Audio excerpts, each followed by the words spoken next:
How often do you look for treasure in life scars? In what ways can we look after our mental and emotional health? And who are you having open and honest conversations with? Welcome to the Kintsugi Hope podcast. Today we have very special guest, Hope Virgo. Welcome, Hope. It's great to have you with us.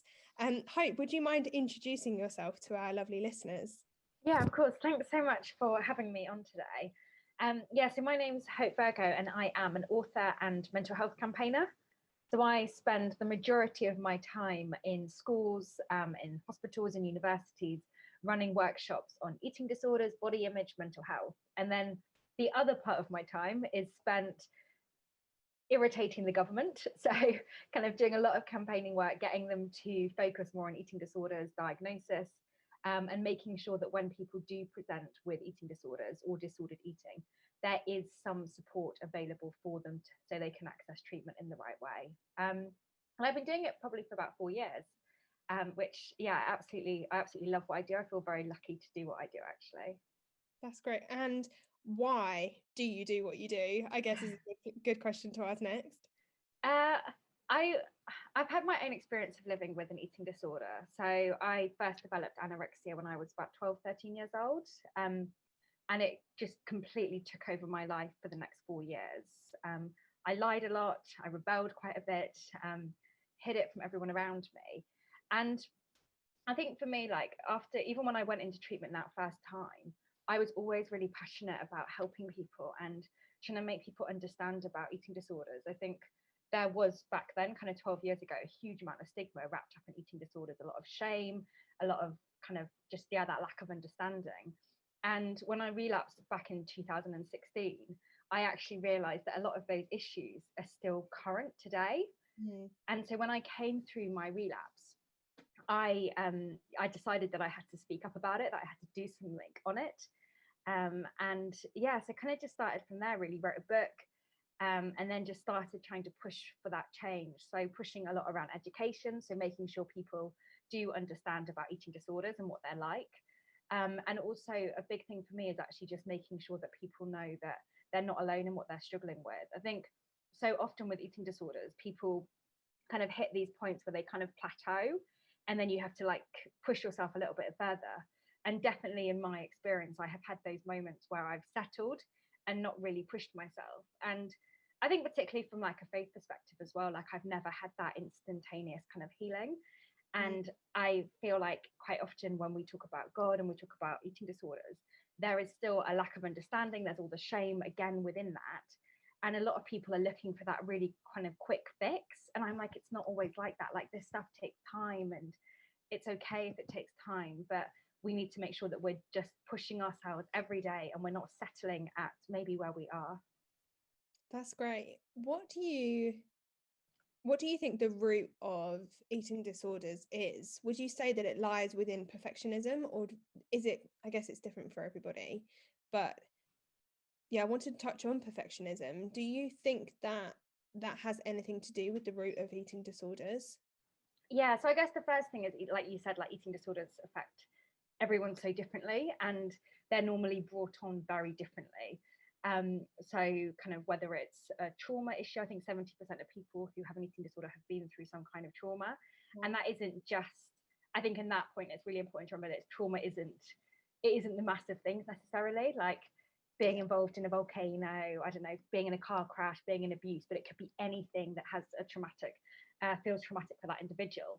But I think that perfectionism then is so wrapped up in it. And it's really interesting actually, because through the campaigning work I do and through the conversations that I have with people who have eating disorders, that is something that comes up time and time again. And so often with eating disorders, you don't feel enough as you are. So you're constantly striving to be enough and trying to be the best at something, to be perfect at having an eating disorder through calorie counting, through restricting, through getting your body to kind of shrink and be a certain size. And I think because of the way society is, and particularly with this whole kind of disordered culture we've got around food and bodies and eating in itself, Mm. that again pushes that perfectionist nature so much further, because we're constantly trying to be perfect in our bodies. And yeah, whilst eating disorders aren't just about body image, like that perfectionism linked with the body image, I believe, is so intrinsically wrapped up in it. Yeah, that's so true. It almost can become a bit of a competition, can't it? Yeah. I know that I don't have like much experience myself with when it comes to eating disorders, but the little kind of exposure I do have, I've been aware that within the eating disorder, I don't know whether community is the right world, I guess, like within that kind of sphere, there is the tendency for people who are struggling to become competitive with each other. Oh, well, I'm this size, or I didn't eat this much today, or I ate this much today, or whatever it is. Why do you think that because obviously it's not a great thing to have a competition about, why do you think that is? Where does that come from? Probably the perfectionism. Okay. I always say that eating disorders are like the most competitive illness there is. I'm sure some people might dispute that, but I do think it is, and it's really difficult because it creates these really toxic environments for people. Yeah. I think what's interesting with the competition is if you flipped it on its head and you became perfect at recovering, and we were able to get people to see that, actually that perfectionism within the eating disorder could become a really, really powerful tool in Yeah. someone's recovery. But they have to have that shift in their head in order to do that. And I know, like, for me, definitely, like when I first was admitted as an inpatient to treatment, I was so competitive with everybody else in the room. And I was like comparing what I looked like. I was comparing what food they were all eating, to the extent that I'd literally be analysing exactly what was on my plate and working out whether my potatoes were the same size as someone else's. Right. And it's not even just that, like even on social media, like we're comparing our lifestyle with someone else's. And one of my big pet hates actually on social media is people who share exactly what food they're having in a day. Because when you have an eating disorder, you go into that competition and you're trying to kind of, yeah, like I guess compare what you're having and then thinking maybe I've had too much. So it can again be really dangerous. And I think interesting actually on that kind of social media aspect as well within the perfectionism within eating disorders is it's interesting because when you look at people who've had eating disorders, quite often when they're posting pictures of food, their plate of food that they lay out is just perfect to look at. And there's this real kind of focus on that. And again, I think that's a really, really unhealthy behavior to actually have. So yeah, I think it can be really dangerous, the competition. And I guess one more thing to add on that actually is a lot of the work that I do in schools, you see the competition coming up again, even when people haven't been diagnosed with an eating disorder. And one student may decide that they are only going to eat X amount of calories a day, and then someone else thinks that's the thing to do. So they compete, they then start to reduce their calorific intake. And before you know it, you have all of these people kind of playing off each other. And it can be really challenging. And I don't know what comes first. I've often wondered that whether it's the eating disorder that comes first, or whether it's the perfectionism, or whether that is just a trait of the majority of people who do have eating disorders. Yeah, that's fascinating. I think it's just such a comparison game, isn't it? That's like outside of ED, and that's outside of whatever it is everywhere. That comparison is everywhere. And like you said, social media, you can't escape it. One of the biggest things that we've analysed in our work at Kinsey Hope that is kind of a trait of, I guess, someone who maybe struggles with perfectionism is that inner critic. Like they're always criticizing themselves to achieve a certain standard, or that what they do isn't good enough, that they almost create this inner voice, which, like, we've all experienced that, haven't we? Like when we've done something, when we've stepped out, or maybe we've had a job interview, or on the way home we're over analyzing everything we said. Oh, did I answer that question right? Did I do this? Did I do that? And I think it's really interesting to look at that in terms of how do we create a positive inner voice? Like how do we replace those critical critical thinking with positive affirmation that we speak over ourselves? And I was listening to a podcast earlier today actually, and one of the things that they were suggesting to kind of reinstate those positive messaging, I guess. They had the lady who was speaking, she has a son, and the son loves those crayons that you can use to draw messages in the shower. They're like Oh, cool. you can use them in the bath or in the shower, and on all the tiles in her bathroom her son has written a different like positive, or the family have written positive things for them to look at. So like whatever it is, like you have a nice smile, or you're doing a really good job at being a mum, or the family will take it in turns every time to write a thing on the shower. And she said the more that you see those positive things that are true about you, the more you remember them over the things that are not true and the negative things. Yeah. I was like, oh, that's so interesting.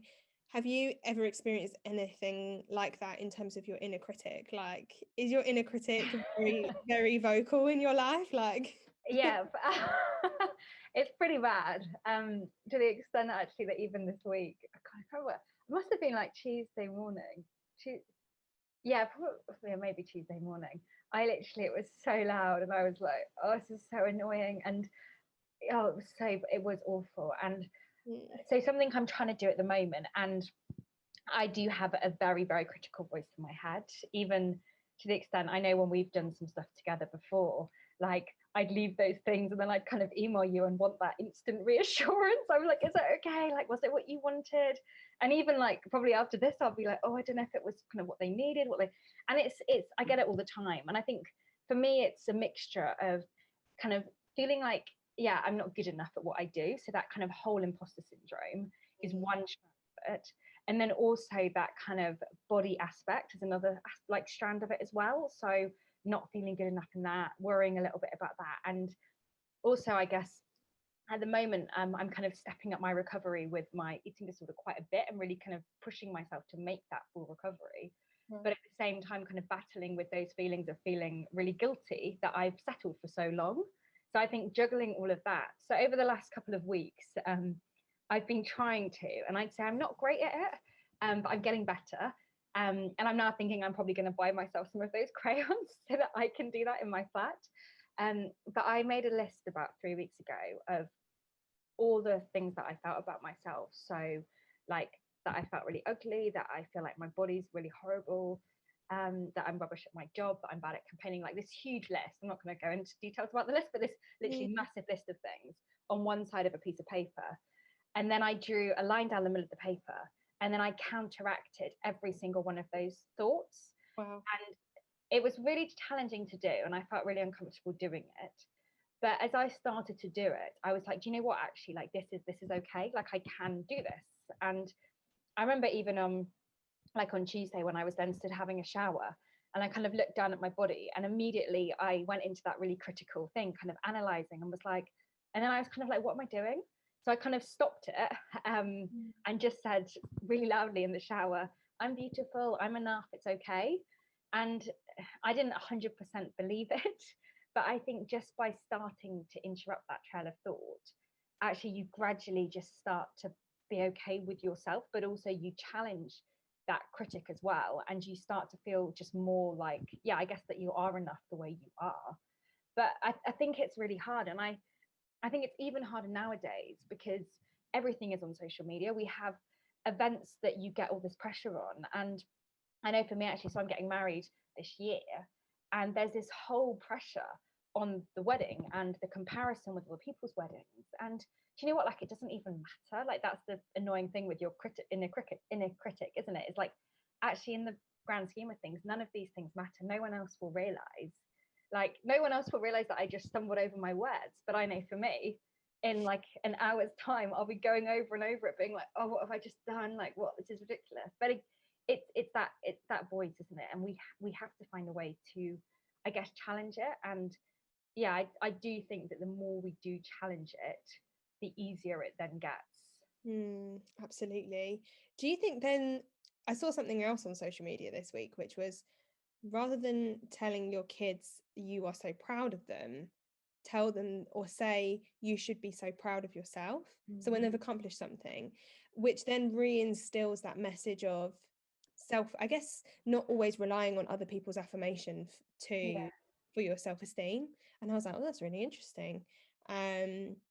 and obviously I don't have kids at the moment, but it was actually something that I can use within my friendships as well. So like, and within when my friends have accomplished something, being rather than saying I'm so proud of you, only saying I'm so proud of you, which I still think is a really important message, because I think it's good that we share that we're proud of our friends, we're proud of their achievements. But actually, I think that's a really interesting way of looking at it, of going, you should be so proud of yourself, like feel good about yourself in this moment, like recognize your accomplishment, recognize that you've done a really good job, because that's important. It's an important place to almost put a stake in the ground and go, yeah, I accomplished something today and I'm really proud of myself for that.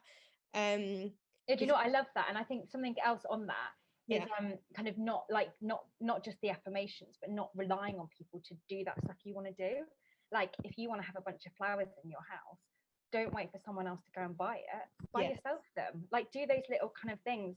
And I think by doing that, you just increase your self-worth and your appreciation for yourself as well.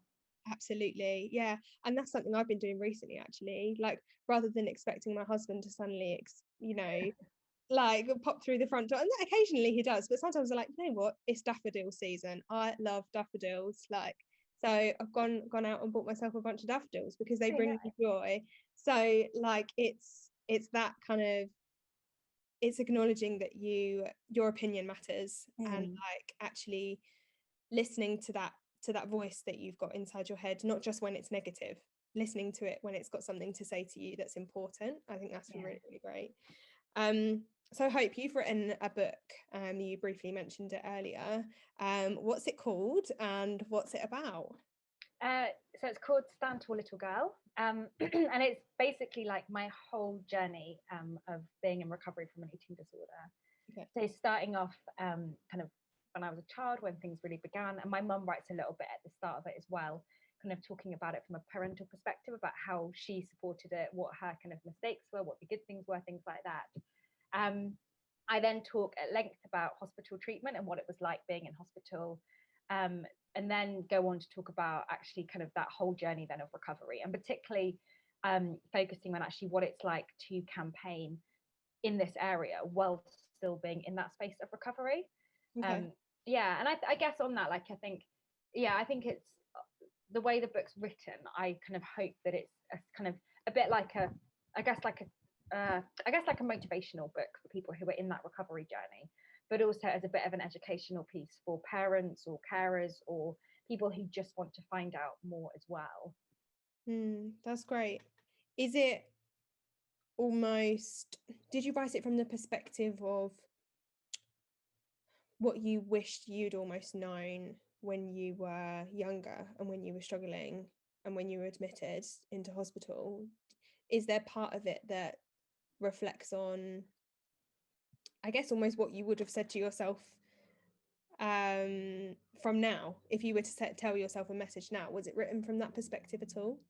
Yeah, so the bits of hospital were taken straight from my diaries. I Wow. was a serial diary writer from the age of kind of 12 right up till I was 21.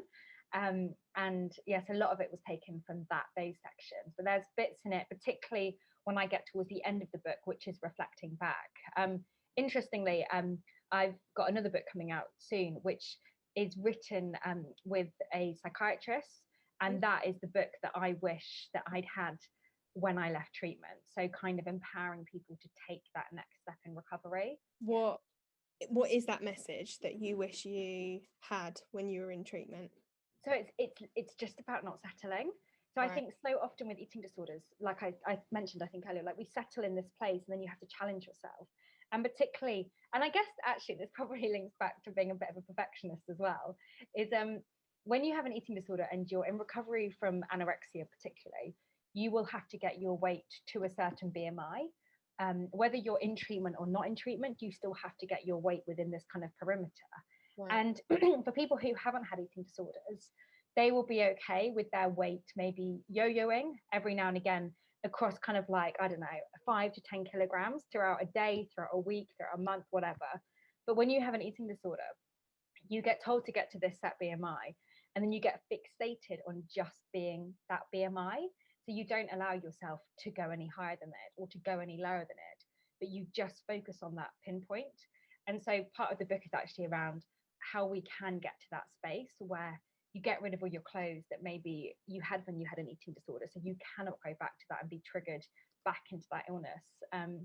It also is about realizing that you're going to have those mistakes in recovery where maybe you go out for dinner with someone and it's a complete and utter disaster, and that's okay, but this is how you get back on and keep doing it.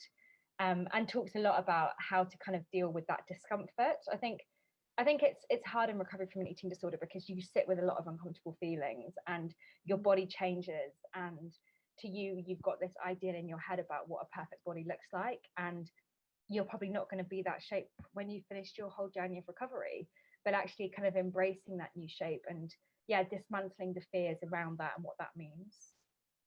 That's really great.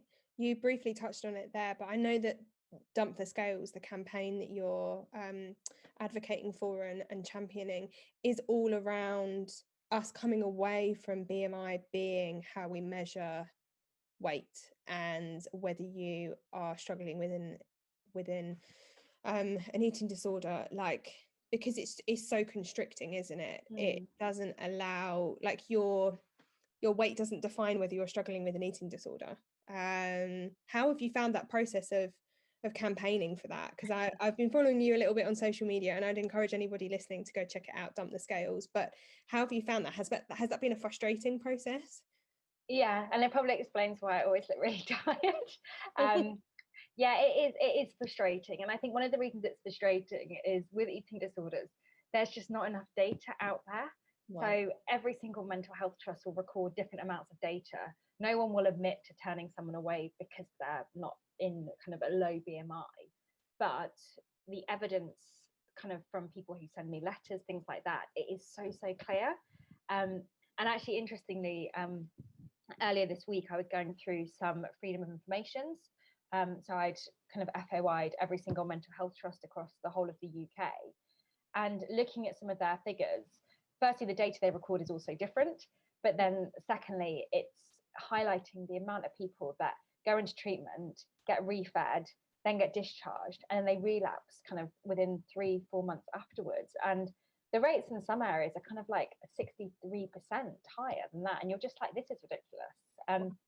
And I think one of the reasons it frustrates me so much is when you have an eating disorder, you struggle to communicate your feelings and your emotions. And so you resort to food as a coping mechanism to show you're not okay. And we know that, but yet we're still judging people on their BMI and on their weight perspective. So yeah, it has been frustrating, mainly because I feel like the government don't always listen to me, and obviously think I like it's weird. I know that this needs to change, and I feel very passionately about it, but it's just one of those things which I think when I launched the campaign, in all honesty, I thought that they'd understand it. I thought people would get it. But I think we still have a lot of stigma around eating disorders. People still think that it's a choice and it only affects really skinny people. But actually it's not a choice, and like it's not just about the food. If it was as easy as just eat, then we would all do that and we'd all be fine.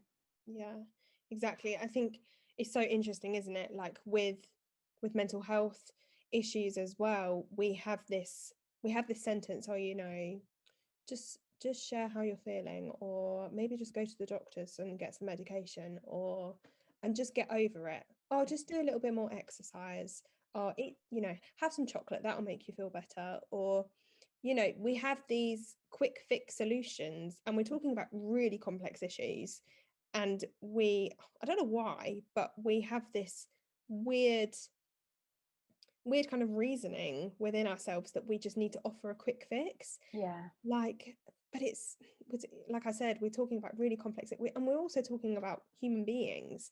Like, we're not just talking about like a leg on a table not being screwed on properly and therefore need tightening up and then it will be fine. We're talking about human beings, like, with complex needs, like you said, that have maybe been through trauma, have their own story, have their own needs. Like, we're all made so uniquely. So just to have this quick fix solution and to have one scale on to measure whether somebody's struggling doesn't work.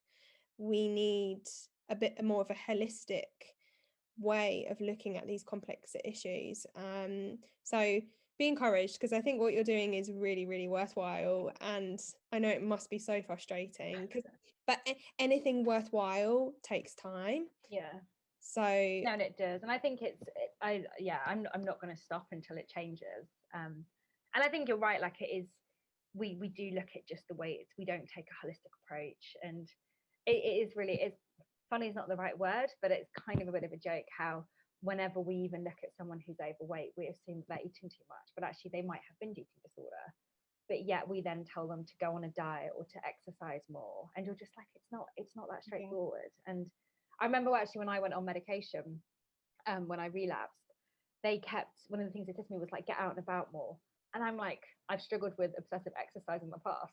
I probably shouldn't be getting out and about more and being encouraged to do that. So it's definitely been an interesting journey, and I'm so pleased that I started doing it. But yeah, I just need to keep plugging away at it, I think. How can people get involved if they want to? Is there scope for people to get involved? So what I would say is kind of have a look at the campaign, kind of think about what you would be most interested in doing with it, and then feel free to kind of drop me a message, get in touch, and I can share like a bit more information and work that out with you. I think where I'm at with it now is it's been very, I guess it's very me, it's been very me focused. Probably for the first, I don't know, the first year it was launched and then kind of expanded a little bit, but I really, really would love to have some more voices actually being heard within it, and for it not always, to be my face kind of doing it, but to have other people who actually want to take that forward a bit more as well. Because it's definitely an issue that it's not just about me, it's about millions and millions of other people, and they need to be heard within this. Absolutely. Well, thank you for all you're doing, and thank you for coming onto the podcast today and sharing, and just sharing all your wisdom and your thoughts. It's been so good to chat about this stuff. Thanks so much, Hope. So thanks so much for having me.